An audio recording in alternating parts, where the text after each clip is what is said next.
Assalamualaikum warahmatullahi wabarakatuh. Perkenalkan, nama saya Ara, mahasiswi dari kelas 4B Keperawatan Universitas Bina Bangsa. Di sini saya akan melakukan role play kepada pasien yang mengalami baby blues menggunakan komunikasi antar suami dan istri. Baik Ibu, Bapak, selamat pagi.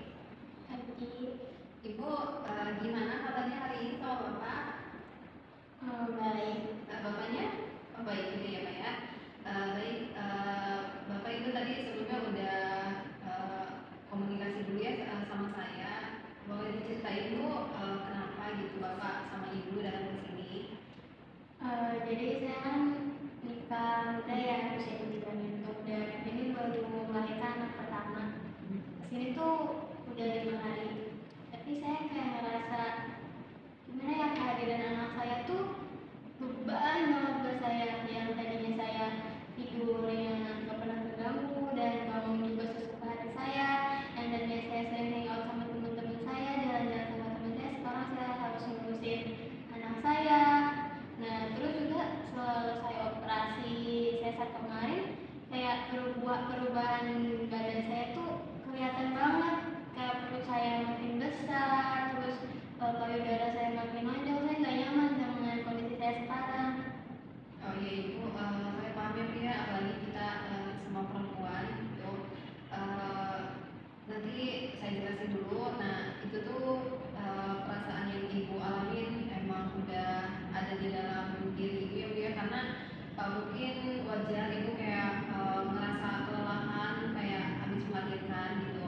Yang pertama kan karena Ibu butuh adaptasi lagi ya, yang tadi yang Ibu bilang kayak misalkan sebelumnya saya nggak kayak gini, jadi Ibu kayak menjalani kehidupan yang baru bagi Ibu itu mungkin terasa berat Ibu ya. Saya paham. Ibu tenang aja, nanti cerita-cerita yang udah disampaikan ke saya nggak perlu khawatir, saya akan kayak menjaganya rahasianya gitu. Baik Ibu, Bapak maaf ya kalau misalkan nanti saya terbilangnya ikut campur dengan masalah rumah tangga Ibu dan Bapak. Jadi di sini kita biar tahu masalahnya apa dan bisa menyelesaikannya. Jadi kira-kira Ibu sama Bapak nih komunikasinya kayak gimana tiap hari gitu. Bapak selalu membantu Ibu ya kalau misalkan lagi ngurus si dede bayinya gitu, kayak gimana, karena yang ini itu tuh berpengaruh gitu loh Pak Bu. Jadi kan apa ya, ke ibunya juga kayak merasa diri sendiri aja yang ngurus, bapaknya enggak. Jadi komunikasinya antara bapak sama ibu gimana? Ibu dulu nggak apa-apa. Suami saya tuh sibuk kerja, jadi dia bangun pagi itu kan ya saya nyiapin makan dia, nyiapin baju dia. Dia bangun tidur, mandi, langsung makan, langsung pergi kerja. Itu juga pulang, dia pulang mandi makan, ya kan kadang juga dia langsung tidur. Jadi kayak waktu buat ngobrol berdua tuh jarang. Dan juga kalau misalkan anak saya nangis tuh, padahal dia dengar, gak mungkin dong dia nggak dengar, tapi dia kayak nyaman aja gitu tidur, dan saya yang harus bangun, harus menyusui anak saya. Baik Bapak, jadi begini ya yang tadi sudah Ibu bicarakan.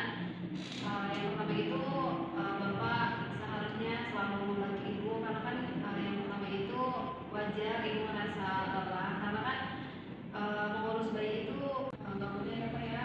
Jadi Bapak harus paham ke Ibu kayak misalkan mengurus bayi itu nggak mudah Pak, capek terus kayak misalkan, apalagi kalau misalnya ketika anaknya lewat. Jadi Bapak harus bisa paham ya, mungkin Bapak juga capek ketika udah bekerja ya, cari uang seharian kayak misalkan, tapi Bapak juga harus ngertiin perasaan Ibu yang udah ditambahkan mengurus Bapak, terus ditambah juga sekarang kayak misalkan mengurus bayinya juga.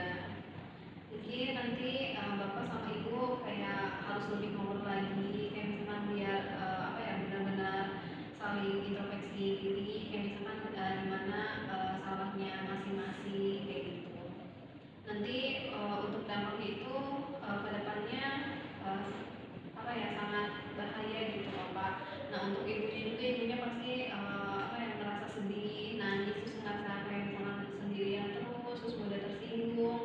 Terus kayak misalkan yang lebih parahnya takutnya ibu bakal ngerasa kayak misalkan nggak mau mengurusi bayi itu karena capek gitu loh Pak ya. Terus kayak untuk bapaknya juga itu nanti bakal berdampak Pak, kayak misalkan bapak kan kalau misalkan nggak tahu sama keadaan ibu kayak jadinya bapak dan ibu sering mungkin tidak satu pahaman gitu. Dan nanti untuk anaknya juga berdampak kayak mungkin kalau misalkan anaknya masih kecil, tapi untuk kedepannya anaknya juga bisa berdampak. Yang pertama tuh kayak dari keterlambatan dalam berbicaranya juga Pak Bu itu ngaruh. Terus kayak misalkan nanti kedepannya sulit bersosialisasi sama kayak misalkan masalah emosional juga. Jadi anak itu juga tergantung di bagaimana kita sebagai orang tuanya gitu. Lalu ibu khususnya bapak yang nanti bisa membantu ibu kayak misalkan gantian ketika menjaga si bayi. Terus jangan lupa juga dukungan dari bapak itu sangat penting buat ibu. Ya mungkin itu aja ya pertemuan kita kali ini. Nanti ibu sama bapak bisa menghubungi saya lagi. Semoga bisa membantu ya Pak Bu. Jangan lupa juga komunikasinya satu sama lain. Baiklah, kalau begitu terima kasih ya atas bantuannya, dan terima kasih juga sudah memberi masukan kepada saya dan suami saya. Itu sangat membantu bagi saya. Ya sama-sama ya Bu ya. Semoga apa namanya bayinya juga sehat selalu, ibu sama bapak juga sehat selalu, lancar rezekinya. Amin. Terima kasih Mas. Kalau gitu kami pamit dulu ya. Hati-hati ya. Assalamualaikum. Ya, waalaikumsalam. Baik, itu saja yang bisa saya lakukan. Mohon maaf jika masih banyak kekurangan. Terima kasih. Assalamualaikum warahmatullahi wabarakatuh.